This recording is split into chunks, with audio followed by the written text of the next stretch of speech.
इसने हम लोगों को सुंदर और खूबसूरत जिंदगी प्रदान करी। ऐसे जीवन में जो कष्टों से भरा हुआ है,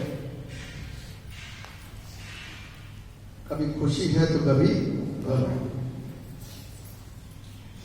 इस जीवन में यदि हमको एक आशा की किरण चलती हुई सी दिखाई देती है तो हम भागे चले जाते हैं उस सच्ची किरण के पीछे। आज इंसान ठीक और स्वस्थ और अच्छा होने के लिए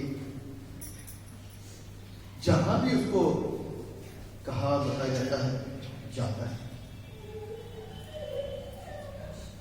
क्योंकि वो इस शरीर की खूबसूरत सृष्टि को वापस से खूबसूरत करना चाहता है, क्योंकि वो अपने शरीर से प्यार करता है और शरीर एक खूबसूरत सृष्टि है। इस खूबसूरत सृष्टि से वो अत्यधिक मोहब्बत करता है और चाहता है कि एक भी दाग उसके चेहरे पर, एक भी बीमारी उसके शरीर में ना हो।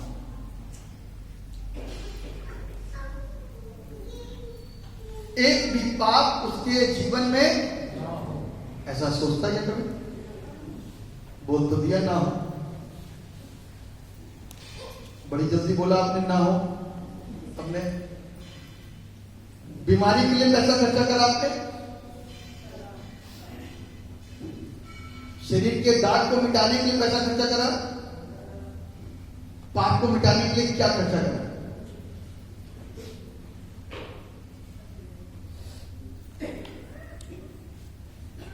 प्रभु ने जो खूबसूरत बनाया उसने अपनी श्वास को फूंक करके हमारे अंदर एक खूबसूरत सी आत्मा को डाला, जिसको पाप से हमने और आपने गंदा कर दिया। इसको खूबसूरत बनाने के लिए कितने लोग ललायत और चिंतित हैं, ये सवाल था मेरा। ये मैं आपसे पूछना मांग रहा था, आपने जवाब तो फट से दिया। इसीलिए शब्द जो है ना, शब्द से तो हम बहुत अच्छा खेलते हैं, लेकिन जो जरूरी बातें हैं वो कर नहीं पाते। यानी कि प्रतिज्ञाएं तो बहुत भली सी दिखाई देती हैं, लेकिन आज्ञा पालन बहुत कठिन होता है। प्रतिज्ञा है, जो कोई प्रभु की आज्ञा को मानेगा, जो कोई इस पर विश्वास करेगा वो नाश नहीं होगा परंतु आज्ञा पालन क्या है? तू अपने सारे मन, अपने सारे प्राण, अपनी सारी शक्ति और अपने सारे मन से खुदा से मोहब्बत कर। पहली आज्ञा। दूसरी कि तू अपने पड़ोसी से अपने बराबर मोहब्बत कर। यह आज्ञा पालन है। इसके मानने में हम कहीं ना कहीं कमजोर हो जाते हैं या रह जाते हैं। तो जब तक इस चीज का इलाज नहीं करेंगे तो मर जाने के तीसरे दिन या 40 दिन के बाद में शांति पाठ कराने से कोई फायदा नहीं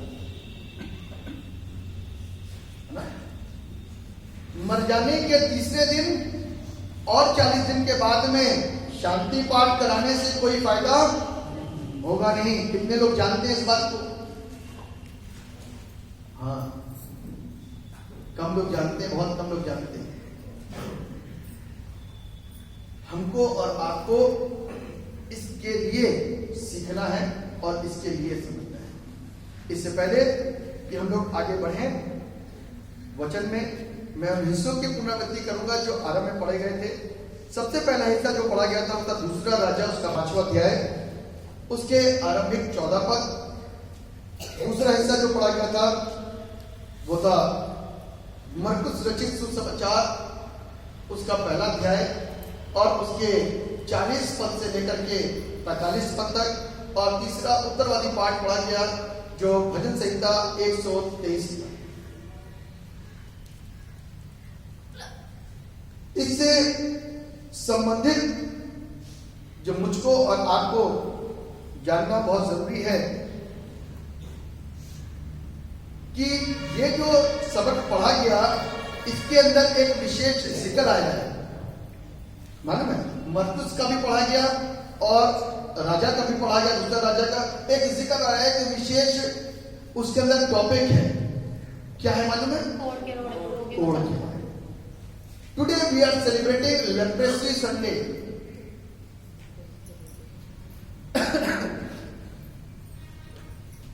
लेप्रेसी संडे हम लोग क्यों मनाते हैं आपको मालूम है?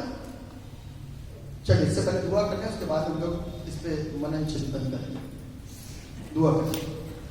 प्यारे खुदा हम आपसे दुआ करते हैं आज के इस मुबारक दिन के लिए, इस खूबसूरत सुबह के लिए जो प्रभु आपने हमारी जिंदगी में प्रदान की। कि हम आपकी आराधना करें, आपके नाम धन्यवाद दें। हमारे समस्त पाप हमारे पदों को क्षमा कीजिएगा और अपनी महिमा का इस्तेमाल कीजिए। आज का वचन हमारी जिंदगियों को स्पर्श करे और जो आपके द्वारा हो। मनुष्य की सोच नहीं, मनुष्य की इच्छा नहीं, आपका वचन हो जो इंसान की जिंदगियों को टच करे, छू दे और उनको सोचने, समझने, देखने, सुनने का विवेक प्राप्त हो सके, की बुद्धि प्राप्त हो सके, क्या ज्ञान बन सके, ताकि प्यारे पिता हम पूरी रीति से आशीष प्राप्त करके आपके संग चलने वाली जब तक जिंदगी है योग्य बन जाए और चलने वाले आपके खूबसूरत रचना बन जाए। आप दया करेंगे तो ऐसा दुआ आपके नाम में मांग लेते जैसे सुनिए और कबूल कीजिए। आमीन। तो लेप्रेसी संडे क्यों मनाया जाता है? यानी कि कोढ़ का रविवार, कोढ़ी है ना, कोढ़ का दिन है ना, कोढ़ी रविवार क्यों मनाया जाता है? कभी विचार किया? मैं सोचता था ये कोढ़ का रविवार क्यों मना रहे हैं? कोढ़ी तो बताया गया है अकॉर्डिंग टू द बाइबल, कोढ़ी तो समाज से बाहर रहते हैं, शहर से बाहर रहते हैं, तो कोढ़ी तो आ नहीं सकते कि स्पेशल कोढ़ियों के लिए प्रार्थना की जाए यहां पे। तो कोढ़ी रविवार क्यों? तो कहीं से पता चला कि लेप्रेसी मिशन एक ऐसा मिशन है कि जो आज के दिन का कलेक्शन होता है वो कोढ़ी लोगों को दिया जाता है ताकि उनकी आवश्यकताएं, जरूरतें पूरी हो सके। लेकिन मैं इससे ज्यादा कुछ चीजों को जानता हूं, इससे ज्यादा कुछ चीजों को समझता हूं कि कोढ़ी और कोढ़, कोढ़ी तो एक व्यक्ति हो गया, कोढ़ उसके अंदर की एक बीमारी होगी। ठीक है, पाप करने वाले को पापी कहा जाता है, कोढ़ जिसके अंदर है उसको कोढ़ी कहा जाता है। ठीक है, सिंपल से शब्द। जो पाप कर रहा है वो पापी है, जो चोरी कर रहा है वो चोर है, जो व्यभिचार कर रहा है वो व्यभिचारी है, जो झूठ बोल रहा है वो झूठा है, जो झगड़ रहा है वो झगड़ालू है, जिसके अंदर कोढ़ है वो कोढ़ी है, जिसके अंदर पाप है वो पापी।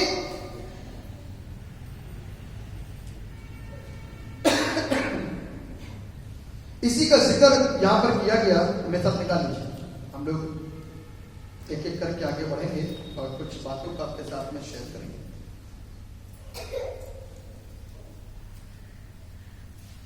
दूसरा राजा 5 और उसका पहला पद मैं आपके साथ में पढ़ रहा हूं।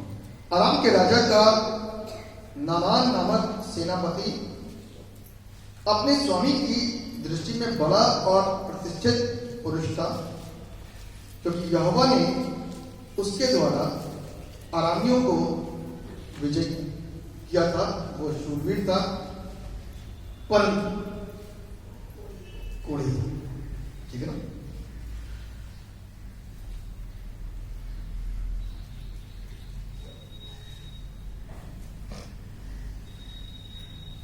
सबसे पहले नामान कौन था? लिखा हुआ है एक प्रतिष्ठित सेनापति था, एक बड़ा योद्धा था, शूरवीर था, विजयी था, लेकिन एक धब्बा उसके ऊपर लगा था कि वो कोढ़ी, और उसके कोढ़ के विषय में उसकी पत्नी जान रही है, उसके मित्र जान रहे हैं, अब तो राजा भी जान चुका है। क्योंकि जब तक छिपाया जा सकता है तब तक लोग छिपाने की कोशिश करते हैं। सफेद दाग भी एक कोढ़ की तरह ही लोग मानते हैं कि कोढ़ है। जब तक छिपाने की कोशिश हो सकती है तब तक इंसान छिपाता है, लेकिन जैसे जैसे जैसे जैसे जैसे कोढ़ बढ़ेगा तो वो छिप नहीं सकता, वो छिप नहीं सकता, क्योंकि अब उसका कोढ़ उजागर हो गया। क्या हो गया? उजागर हो गया। अब उसका कोढ़ दिखना शुरू हो गया। अभी तक तो जिस्म में था तो कपड़ों से ढक लिया, हाथ में आया तो ग्लव्स पहन लिया, अब मुंह पे आया, यहां तक रहा तो मास्क लगा लिया, लेकिन जब पलकों और आंखों और माथों और सब जगह आने लग गया तो इंसान हार गया, कहने लगे अब नहीं छिपा सकता, अब नहीं छिपा सकता। कोढ़ को एक पाप की संज्ञा दी गई है। कोढ़ एक पाप के समान है। थोड़े दिनों तक तो छिपाया जा सकता है, लंबे समय तक पाप को छिपाया नहीं जा सकता। थोड़े दिनों तक तो पाप को छिपाया जा सकता है, लेकिन लंबे समय तक पाप को छिपाया नहीं जा सकता। जब नौजवान होता है एक लड़का तो छुप के सिगरेट पर बीड़ी और नशा करता है, छुप करके अपने मोहल्ले से दूर, अपने इलाके से दूर। लेकिन अब जब ज्यादा लत लग गई तो मोहल्ले में भी कहीं ना कहीं कोई ना कोई कोना ढूंढ करके वो पाप कर ही लेता है, सिगरेट बीड़ी और नशा ले लेता है। लेकिन एक दिन लत इतनी ज्यादा हो गई कि अब तो घर में भी छुप छुप करके पीने लग गए, और उसके बाद में करते करते एक दिन वो धुआं, एक दिन वो आवेश जो नशे के द्वारा हो जाता है, जब हम भूल जाते हैं कि हम हैं क्या। माता पिता के सामने भी आ जाता है, लोगों के सामने भी आ जाता है, मित्रों के सामने भी आ जाता है, और तब सारे जग के अंदर मेरे को और आपको लोग पापी मानना शुरू कर देते हैं। हमको लोग पापी कहना शुरू कर देते हैं और कह देते हैं कि अब ये नशेबाज हो गया। एक इतना सा छोटा सा बच्चा जो चर्च में अच्छे से बढ़ रहा है,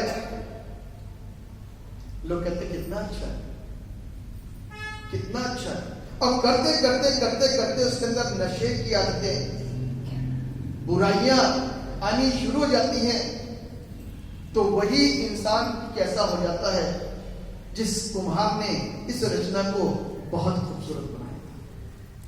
वो बच्चा जो छुटपन में सबके दिल को मोह लिया करता था, वो बच्चा जो सबके मन को बहुत भा लिया करता था,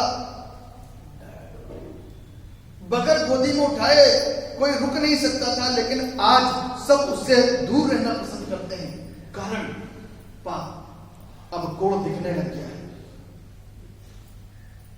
अब कोढ़, अब पाप दिखने लग गया है। उम्र के हिसाब से यह बढ़ता जा रहा है, एज के हिसाब से यह पाप बढ़ता जा रहा है। क्या करें? पाप तो बहुत बड़ा हो गया है, कोढ़ बहुत फैल गया है, कैसे बचा जा सकता है इससे? कहते हैं कोढ़ का कोई इलाज नहीं। कोढ़ी व्यक्ति को घर के बाहर सबसे पहले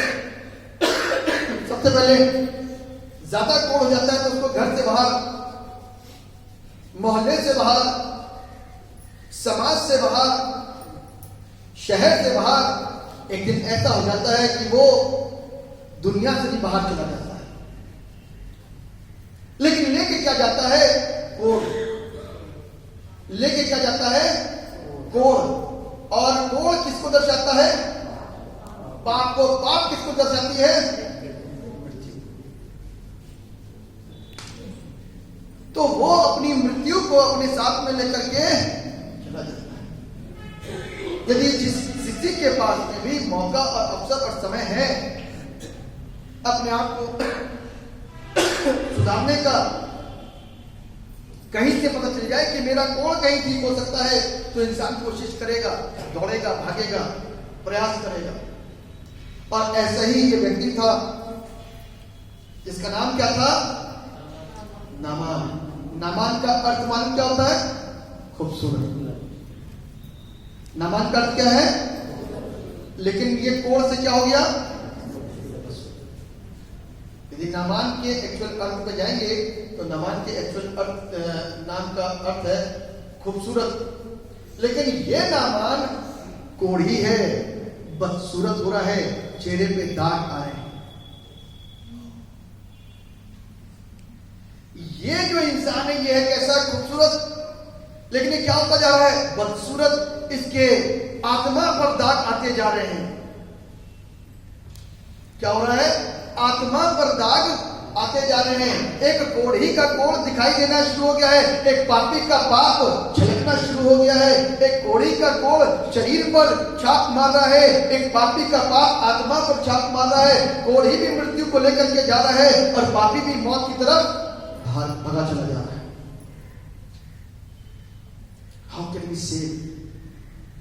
कैसे बच सकते हैं? क्या संभव है कि हम बच जाएंगे? क्या कोई कोढ़ का इलाज है? क्या कोई पाप का इलाज है?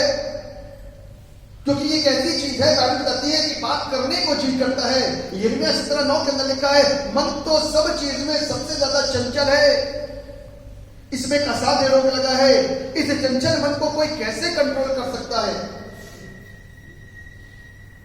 इस चंचल मन को कोई कैसे रोक सकता है? पॉसिबल नहीं है, संभव नहीं है। बाइबल बताती है। और मैं भी ऐसा सोचता हूं कि ये बलशाली व्यक्ति, ये ताकतवर इंसान, ये अपनी प्रजा को जीत दिलाने वाला इंसान, ये ढील डोल में खूबसूरत, लंबा चौड़ा, लेकिन इसका कोढ़ इसकी कमजोरी बनता जा रहा है। शायद कोढ़ एक ऐसे लगने वाली बीमारी है, एक ऐसी छुआछूत की बीमारी है, इसीलिए इसको कोढ़ियों को शहर से बाहर कर दिया जाता है। इस कोढ़ की वजह से अब ये ज्यादा दिन तक और अपनी प्रजा के साथ नहीं रह सकता। इस कोढ़ की वजह से अब ज्यादा दिन तक ये अपने परिवार के साथ नहीं रह सकता। इस कोढ़ की वजह से ये ज्यादा दिन तक अपने समाज में नहीं रह सकता। इस पाप की वजह से मैं और आप अपने परमेश्वर के साथ में नहीं रह सकते। यदि आज मैं और आप इतने सुंदर आराधना करते हैं, सब कुछ करते हैं, मसीह के जन कहलाते हैं, यदि आज हम पापी बन करके, छुप करके, पापी बन करके बैठे हुए हैं और हमारा सोचते हैं कि हमारी दिखाने वाली आराधना परमेश्वर को पसंद आ जाएगी, तो इस बात से सचेत हो जाएं कि उसके पास में आंखें हैं। उसका तराजू ऐसा है कि जिसमें अपवित्र व्यक्ति कभी पार नहीं हो सकता, उसमें कभी भी पार होकर के कोई निकल नहीं सकता। उसमें झूठ नहीं है, उसमें फरेब नहीं है। हमको और आपको अपने पाप के लिए कुछ सोचना पड़ेगा। हमको और आपको अपने इस पाप के लिए कुछ देखना पड़ेगा, वरना मैं और आप जो कोढ़ मृत्यु को दर्शाता है, कोढ़ जो पाप को दर्शा रहा है और पाप मृत्यु को दर्शा रहा है। हम और आप अपनी जिंदगी के अंदर कभी बच नहीं पाएंगे। इसलिए मेरे प्रियो, हमको और आपको इस बड़ी दुनिया के अंदर बहुत बड़े लोगों को देखते हो। बड़े का मतलब लंबाई से बात नहीं कर रहा मैं, धनवान, शौर्यवान, ज्ञानवान, मत सोचना कि उनकी मिठास से भरी हुई बोली वो पापी नहीं हो सकती। मत सोचना कि उनके अच्छे और रिझाने वाले शब्द वो पापी नहीं हो सकते, उसके पीछे एक पापी बंदा नहीं हो सकता। कभी मत सोचना सबके सब पापी हैं। बाइबल ऐसा बताती है कि सब ने पाप किया है और उसकी महिमा से रहित हैं। और यदि मैं और आप अपने पाप के प्रति कभी सचेत नहीं हुए तो इस बात को ध्यान रखिएगा, मुझको और आपको सदा काल की मृत्यु और परमेश्वर के राज्य से, उसके खूबसूरत राज्य से हमको वंचित रहना पड़ सकता है। जब मैं और आप खूबसूरत हो ना, आपने बताया मैं खूबसूरत हूं, है ना, तो वो कितना खूबसूरत होगा और उसका राज्य कितना खूबसूरत होगा। आपने तो जमीन देकर के मकान बना रहे हो और अपने ही मकान को देख करके कहते हो बहुत खूबसूरत है, और जब बन जाता ना तो 10 लोगों को बुलाते हो। क्यों बुलाते हो मालूम है? आओ देखो मेरा घर, मैंने ऐसा करा, मैंने वैसा करा, मैंने सब अपने पैसे के अनुसार, अपनी क्षमता के अनुसार जितना बेस्ट चाहते हो उतना बेस्ट कर लेते हैं अपनी क्षमता के अनुसार। तो वो सोचो जो हर एक चीज का अता है उसने हमारे घर कितने खूबसूरत बनाए होंगे। हालेलुया। उसने हमारे घर कितने खूबसूरत बनाए होंगे और वो स्वयं कितना खूबसूरत होगा। और वो खूबसूरत परमेश्वर मुझसे और आपसे कहता है कि जहां मैं रहूं वहां तुम भी, जहां मैं रहूं, वो अपने लिए कह रहा है जहां मैं रहूं वहां तुम भी, क्योंकि मैं तो पवित्र हूं, तुम भी पवित्र होने के लिए जो पाप की छाया मेरी आत्मा पर पड़ती जा रही है, पाप की छवि जो मेरी आत्मा पर पड़ती जा रही है, उसको जीते जी दूर करने की जरूरत है।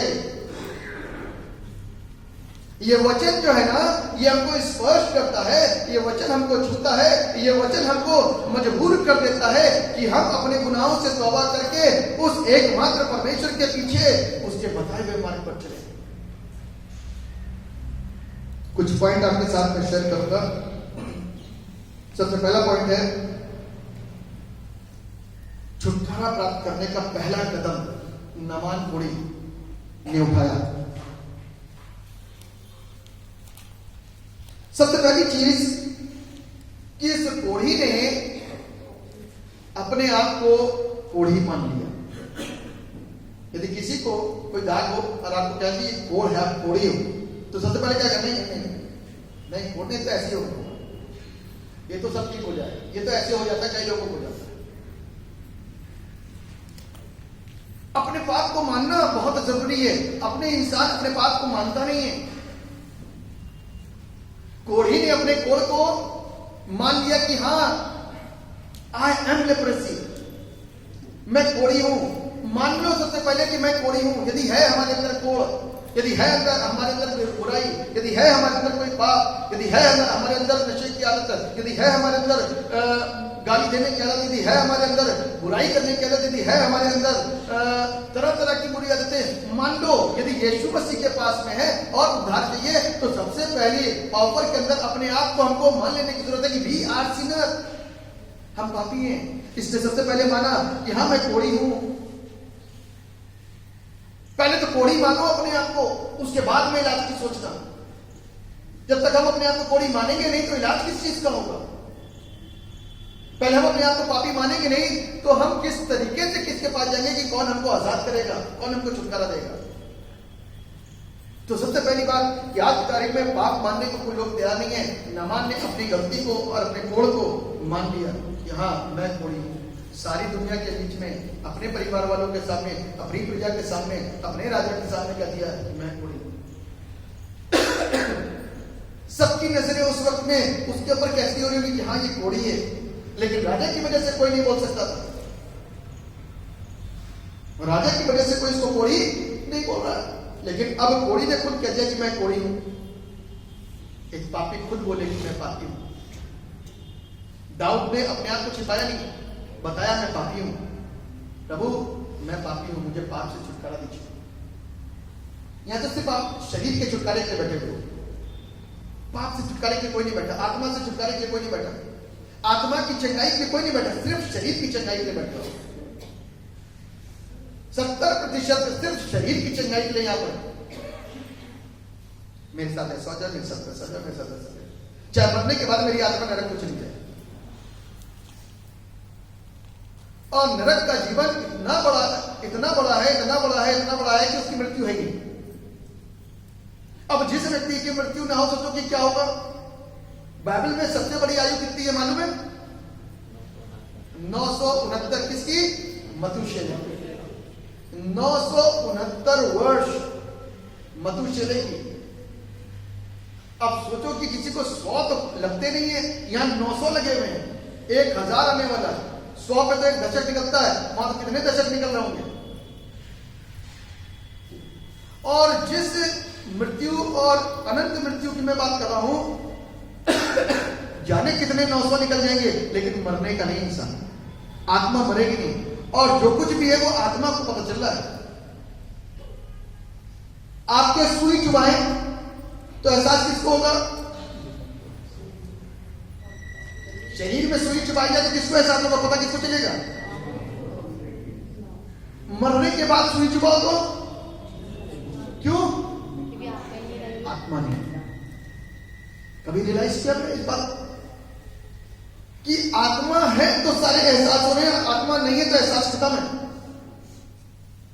और आत्मा के लिए कोई चिंता नहीं, क्योंकि वो अदृश्य दिखाई नहीं दे रही, लेकिन शरीर दिखाई दे रहा है, उसके लिए सारे प्रयास, उसके लिए सारी कोशिश। आत्मा अदृश्य है, परमेश्वर भी अदृश्य दिखाई नहीं दे रहा, लेकिन काम वही करना है। ये गवाहियां जो दी जा रही है यहां पर, वो झूठी दी जा रही है। बाइबल कहते हैं धन्य है वे जिन्होंने देख करके विश्वास किया, और वो उससे ज्यादा धन्य है जिन्होंने बगैर देखे विश्वास किया।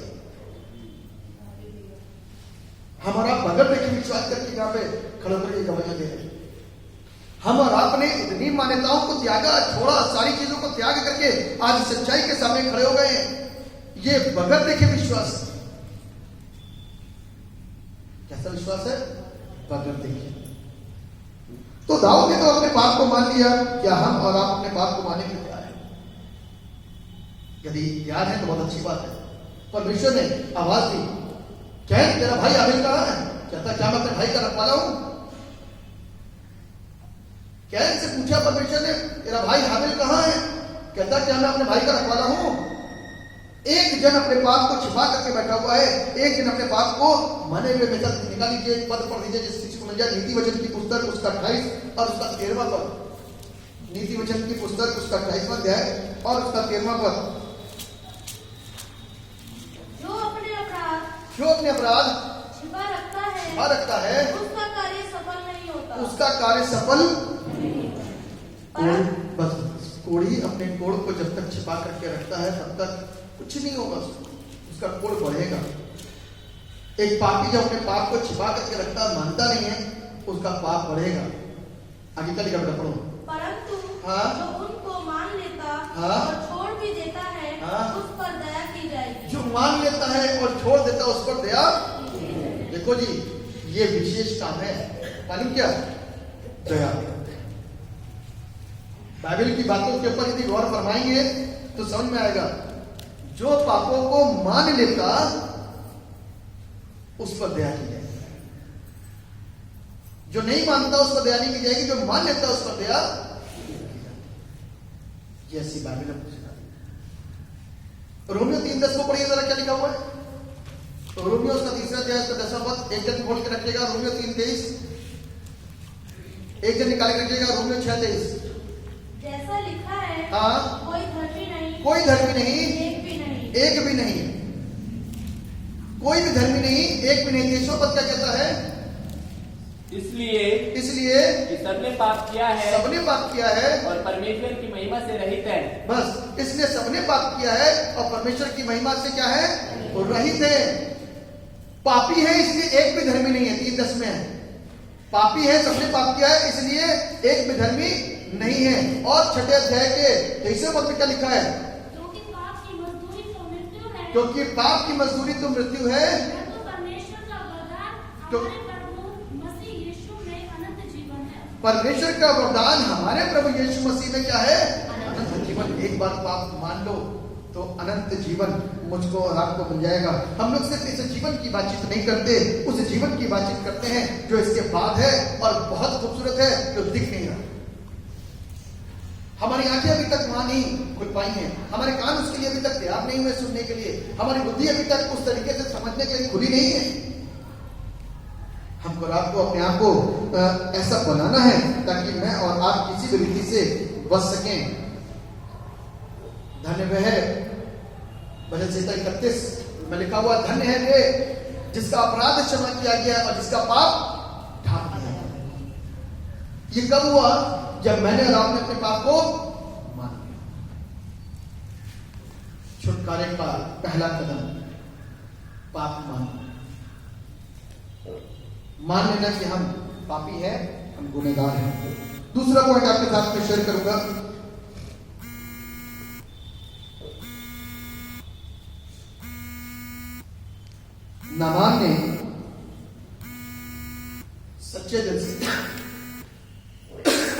नामान ने सच्चे दिल से छुटकारा पाने की कोशिश करी।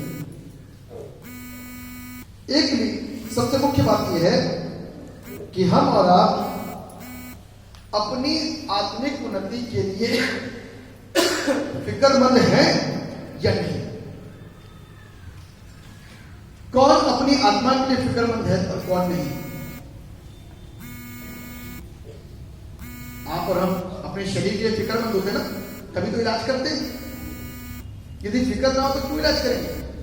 होने तो जो भी होता है, शरीर में फोड़ा निकल रहा निकलने दो, दूसरा फोड़ा निकल रहा वो भी निकलने दो, दूसरा फोड़ा निकल रहा वो भी निकलने दो। अब सोचो, एक खूबसूरत का चेहरा, इतने फोड़े आ गए और फोड़ा आप एक भी फोड़े का इलाज नहीं कर रहे जिसका इलाज हो सकता है, तो चेहरा कैसा दिखाई देगा? आप ही लोग बता दो। बदसूरत है ना?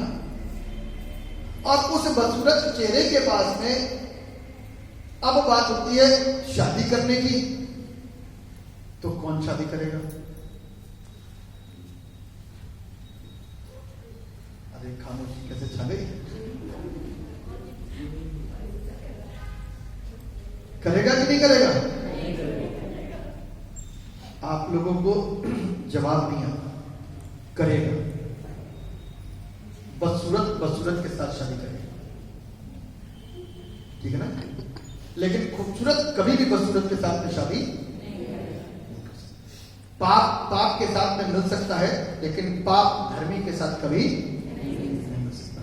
और वो धर्मी इस बदसूरत को कभी स्वीकार नहीं करेगा, जबकि आपके पास में इस बदसूरती से शुद्ध होने के लिए प्रॉपर ट्रीटमेंट है,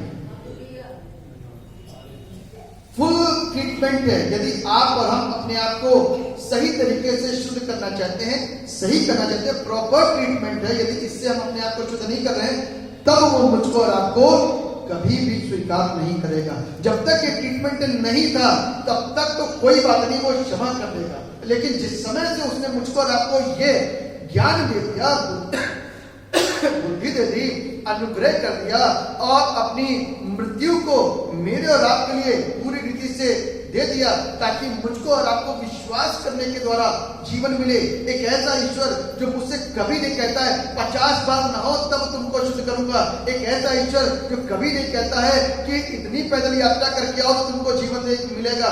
ऐसा ईश्वर नहीं है। वो कहता मेरे पास एक बार तुम आओ, अपने पाप को मान लो कि यू आर अ सिनर। पापी मानो, लंबे लंबे तीर्थ स्थल नहीं करने की जरूरत है। पद यात्रा करते हुए सतना जो पहुंच रहे हैं, मूर्तियों के पास में, वो करने की जरूरत नहीं है। हमारा परमेश्वर मूर्त नहीं है, हमारा परमेश्वर जीवित है। हालेलुया। वो अभी भी यहीं पे मौजूद है और आप सबके पास दिल से बुलाने वालों के संग में रहता है। वो एक ऐसा ईश्वर है।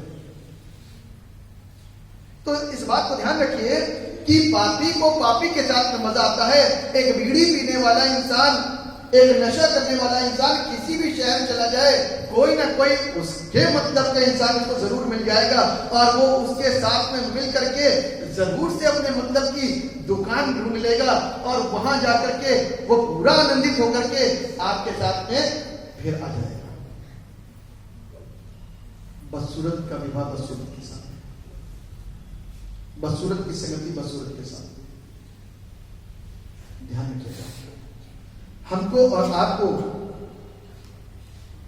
और आपको उस सत्य परमेश्वर के साथ में चलना है और अपनी जिंदगी के प्रति फिक्रमंद होना है कि हम दोबारा किसी भी रीति से पाप में ना पड़े। और फिक्रमंद होने के लिए हमको और आपको कोई चीज, कोई सच्चाई को ढूंढने की जरूरत है। तो बाइबल कहती है जब तक यहोवा मिल सकता है उसकी खोज में रहो, और जब तक वो निकट है तब तक उसको, मरने के बाद तो पुकार सकते नहीं। ऐसा लिखा हुआ है कि मरने के बाद में हम उसकी आराधना नहीं कर सकते। कौन मृत्यु के बाद उसकी आराधना को करेगा? कौन अधोलोक में जाने के बाद उसकी आराधना को करेगा? कलाम कहता है कोई नहीं कर सकता।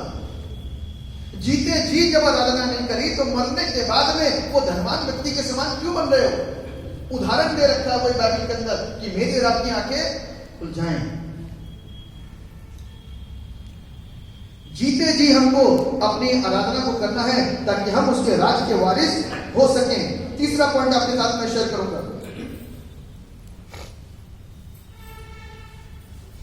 सबसे मुख्य चीज, नामान ने इस बात को मान लिया कि वो अपने आप से ठीक नहीं हो सकता। तीसरा पॉइंट है, नामान ने इस बात को मान लिया कि वो अपने आप से ठीक, अब उसको किसी की जरूरत है, अब उसको किसी की जरूरत है। हमको भी मान लेना चाहिए कि हमारा और आपका पाप अपने आप से ठीक नहीं हो सकता, हमें भी किसी की जरूरत है। यहोवा मुझे तेरी जरूरत है। ये बड़ा खूबसूरत सा गीत है कि हमें उसकी जरूरत है। अपने आप हम ट्रीटमेंट करते हैं जब तक, जब समझ आता है कि जी अब कुछ नहीं हो सकता, तब हम दूसरे के पास जाते हैं। इसीलिए पाप का ट्रीटमेंट भी हम अपने आप करते हैं, लेकिन जब कुछ नहीं बन पड़ता तो यीशु के पास आ जाते हैं। पाप को छोड़ना है, पाप को त्यागना है। सिंपल सा एक उदाहरण दूंगा, समझिएगा, बड़ा इंपॉर्टेंट है।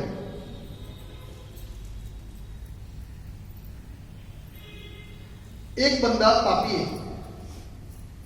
चलिए मैं पहले कोड़ से शुरू करता हूं। नामान कोड़ी है, अपने कोड़ के लिए वो कुछ कर रहा है, ट्रीटमेंट करने की कोशिश कर रहा है कि वो कुछ हो, कुछ थोड़ा बहुत सही हो जाए। वो साल भर, 2 साल, 3 साल कोशिश करता रहता है, लेकिन कुछ नहीं होता। थोड़ा बहुत होता है फिर हो जाता है वापस, थोड़ा बहुत कुछ होता है फिर वापस हो जाता है। तब उसको कहीं और किसी और सहारे की जरूरत पड़ी। एक पापी व्यक्ति अपने अंदर 6 महीने के लिए अपने आप को कंट्रोल करता, 7 महीने अपने आप को कंट्रोल करता, 8 महीने अपने आप को कंट्रोल करता है, लेकिन फिर वापस से फिर वही सारी चीजें रिवाइव हो जाती। तो हम अपने आप से नहीं कर सकते, अब हमको कहीं कुछ चाहिए।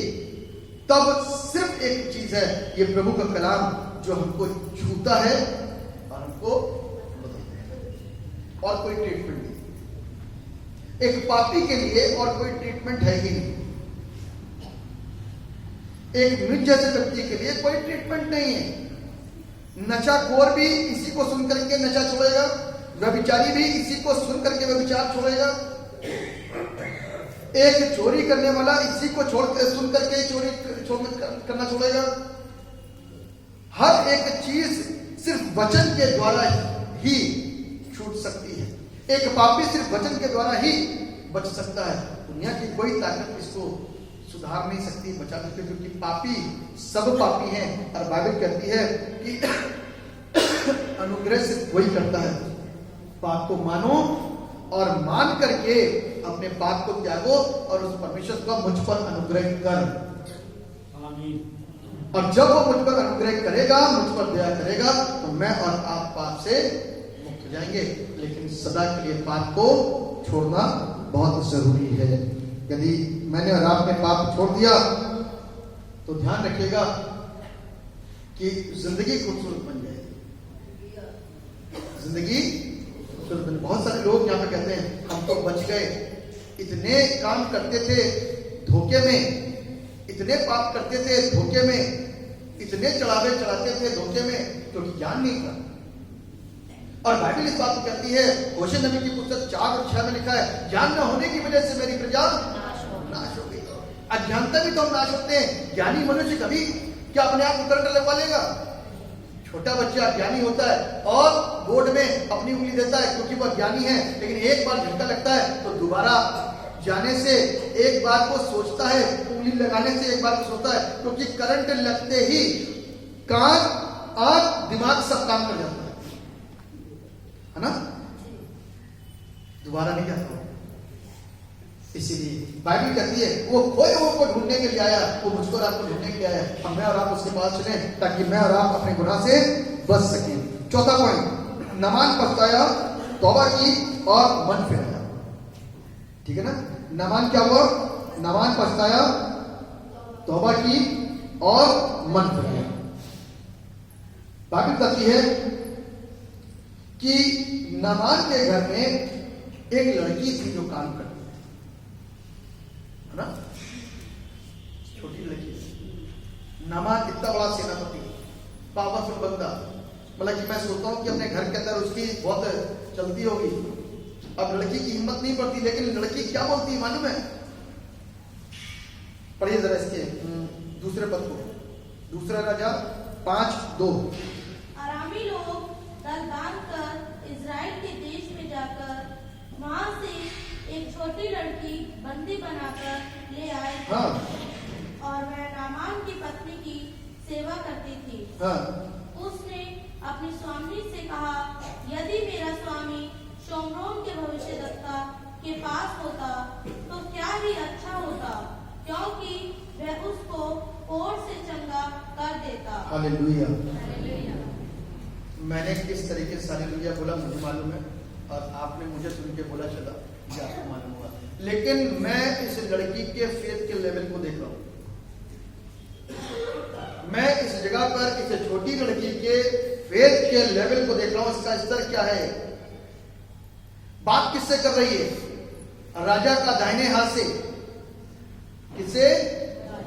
राजा का दाहिना हाथ, और फुल कॉन्फिडेंस के साथ में बात करिए, यदि मेरा स्वामी शोम्रोन के नबी के पास में होता तो क्या ही अच्छा होता, वो कोढ़ से इसको ठीक कर देता। हालेलुया। वो कोढ़ से इसको ठीक कर देता, इसलिए क्योंकि एलीशा के साथ में जो है वो कहता है मैं जो हूं सो हूं, इसीलिए एलीशा के साथ में मेरा परमेश्वर है, और मेरा परमेश्वर एलीशा को सुनता है, और एलीशा जो मुंह से निकालता है वो बीमार के लिए हो जाता है। मैं इसलिए हालेलुया बोल रहा था। और इस लड़की का वेद जो बंदी बना करके लाई गई, इस शहर से दूसरे शहर में चली गई, और वहां पर अपने फेथ को इसने गिराया नहीं, क्योंकि ये दूसरों के बीच में आई है, और दूसरों का फेथ कुछ और है, दूसरों का रवैया कुछ और है, दूसरों का व्यवहार कुछ और है, दूसरों की मान्यताएं कुछ और है, लेकिन उस मान्यताओं के बीच में भी इस लड़की ने अपने परचम को लहराने से जरा सा भी मुख नहीं रोका, और कहती है यदि मेरा स्वामी शोम्रोन में होता तो मेरा स्वामी ठीक हो जाता, क्योंकि वहां का नबी इसको कोढ़ से चंगा कर सकता है। हालेलुया। और नामान पछताया, तौबा की और मन फिराया, और लिखा हुआ है बादशाह के द्वारा एक खत लेकर के पहुंचा। तो जिस जगह पर पहुंचा इजराइल में, इजराइल के राजा ने सोचा शायद कोई षड्यंत्र है, शायद कोई षड्यंत्र है, इसीलिए ये यहाँ पर भेजा जा रहा है, और हो सकता है कि हमारे ऊपर भी चढ़ाई कर दे। उसने ऐसा सोचा, और उसने अपने वस्त्र फाड़ करके कह दिया यहाँ कोई ऐसा नहीं है जो तुझे ठीक कर सकता है। बाइबल कहती है आज हमको और आपको अपनी जिंदगी के अंदर पछताना बहुत जरूरी है। यदि नहीं पछताएंगे, तौबा नहीं करेंगे तो मरेंगे। हमको और आपको तौबा करनी है। यीशु इस धरती पर जैसे ही आए और जॉन द बैप्टिस्ट जैसे ही आया, उन्होंने कहा मन फिराओ क्योंकि स्वर्ग का राज निकट आ चुका है। आज मुझको और आपको मन फिराने की जरूरत है, और जब तक हम मन नहीं फिराएंगे हम बच नहीं सकते। आखिरी के 2 पॉइंट आपके साथ में और शेयर करूंगा, उसके बाद मैं खत्म करूंगा। लेकिन नामान ने वक्त को नहीं डाला और जल्दी कर दी। वक्त को नहीं डाला। हम और आप अपनी जिंदगी के समय को जाया कर रहे हैं। पाप से बच सकते हैं लेकिन फिर भी डिले कर रहे हैं, देर कर रहे हैं। एक के बाद एक, 1 साल, 2 साल, 3 साल, 4 साल, 5 साल, 4-5 साल के अंदर बीमारी 100 बार बताती, लेकिन अपने विश्वास की बात एक बार भी नहीं करी। अपने स्वर्ग जाने के लिए एक बार भी नहीं पूछा। अपने ज्ञान को बढ़ाने के लिए कभी भी चिंता नहीं जताई। क्यों? क्योंकि हम फिक्रमंद नहीं है अपनी आत्मिकता के लिए, अपनी आत्मा के लिए और स्वर्ग जाने के लिए। किसी को 2 साल, किसी को 3 साल, किसी को 4 साल, किसी को 5 साल यहां पर बैठे होंगे, लेकिन वो फिक्रमंद नहीं है स्वर्ग जाने के लिए। ये फिक्रमंद हुआ, अपने पाप को माना और पाप को मान करके अपने प्रभु के पास में आ गया। इतनी लंबी एक जर्नी करी, वहां पहुंच गया। और बाइबल बताती है कि जैसे ही नामान ने वक्त की कदर करी और वहां पहुंचा तो वहां पर लिखा हुआ है कि इसके ऊपर अनुग्रह हुआ और इसका कोढ़ ठीक हो गया। हालेलुया।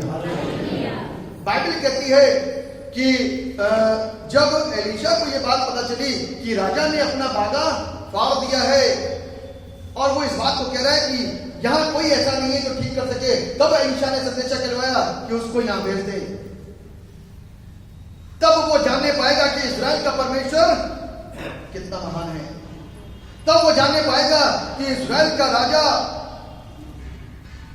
राजा की बुद्धि खुलेगी और इस्राएल का राजा भी पहचान पाएगा कि इस्राएल का परमेश्वर कितना महान है। और जिस जगह पर वो रह रहा है वो आशीषित जगह है, क्योंकि उसके पास में एक नबी है, एक दास है जो सदा अपने देश, अपनी जगह और अपने राजा के लिए प्रार्थना करेगा। तो ये देश फलवंत होगा और दुनिया की कोई ताकत, दुनिया की कोई सेना इसके ऊपर हावी नहीं हो सकती, सिर्फ एक लड़की के विश्वास के द्वारा। हालेलुया। और बाइबल कहती है कि जब ये गया तो एलीशा घर से भी बाहर नहीं निकला। जब ये उस जगह पर पहुंचा कि मुझे ठीक कर, संदेशा कहलवाया, तो एलीशा ने कहा जा अंदर से ही। अब फर्ज करिए आप यहां पर इतनी दूर से आए हो और मेरे घर का दरवाजा ना खुले और अंदर से मैं किसी को भेज दूं कि उनसे कह दो जाकर के ऐसा काम कर ले, ये नहर पे साथ की मानने ठीक हो जाएंगे, तो आपको कितना बुरा लगेगा कि कोई चंडीगढ़ से चला रहा है, तो कोई कहीं हरियाणा से चला रहा है, कोई कहीं से चला रहा है, तो आपको कितना बुरा लगेगा। हम तो इतनी दूर से आए हैं और ये सुनकर के कि यहाँ सब ठीक हो जाते हैं और यहाँ इन्होंने कुछ भी नहीं कहा और ऐसे ही भेज दिया। ऐसे ही एलीशा ने कहा, अंदर से आवाज कहवा दी, जाओ कह दो उसे यरदन में 7 बार मुक्की मारे, क्योंकि राजा का बागा फट गया ना, तो इज्जत तो और बड़ी होनी चाहिए, चमत्कार और बड़ा होना चाहिए। हालेलुया। शायद आप इस गहराई को समझ पा रहे हो। राजा ने अपने बागे को फाड़ा तो राजा को भी सीख ले लेनी चाहिए, राजा को भी जान लेना चाहिए कि उसके यहाँ जो है वो इजराइल का बादशाह है, इजराइल का परमेश्वर है, जो सुनता है, देखता है और समझता है। उसने बाहर से बाहर ही भेजा, जाओ यरदन में 7 बार डुबकी मारो। और ये भी नहीं कहा कि मारना जरूर, नहीं मारोगे तो ऐसा हो जाएगा। उसने कहा जाओ, सिर्फ आज्ञा दी। और नामान बहुत गुस्सा हुआ, बहुत नाराज हुआ कि मैं इतनी दूर से आया, कुछ नहीं करा, इससे अच्छी तो हमारी अराबा और परपर नदियां वहां बहती हैं।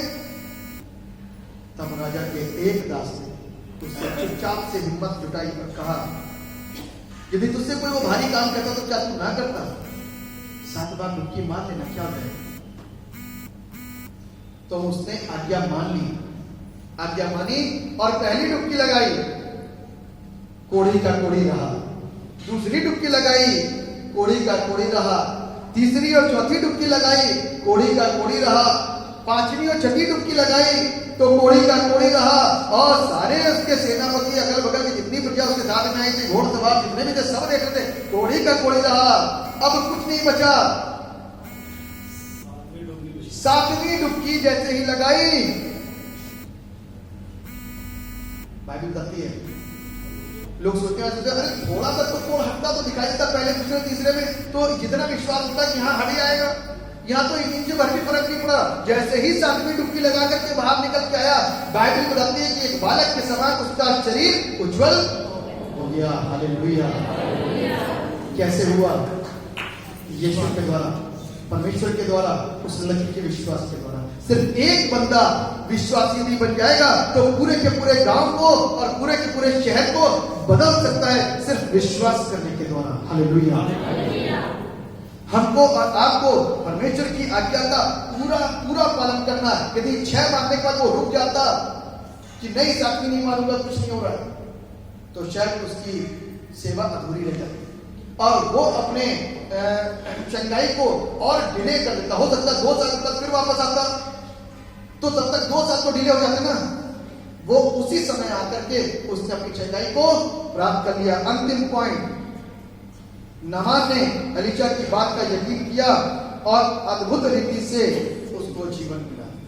आज की तारीख में हमको और आपको अपने परमेश्वर की बात पर यकीन करना है और परमेश्वर के मार्ग पर चलाने वाले परमेश्वर के दासों की बात पर यकीन करना है जो कलाम में लिखा हुआ है। और सबसे मुख्य बात की कलाम को खुद पढ़िए और इस पर यकीन करिए, तो जिंदगी कोई भी आपसे, अनंत जीवन कोई भी आपसे छीन नहीं सकता।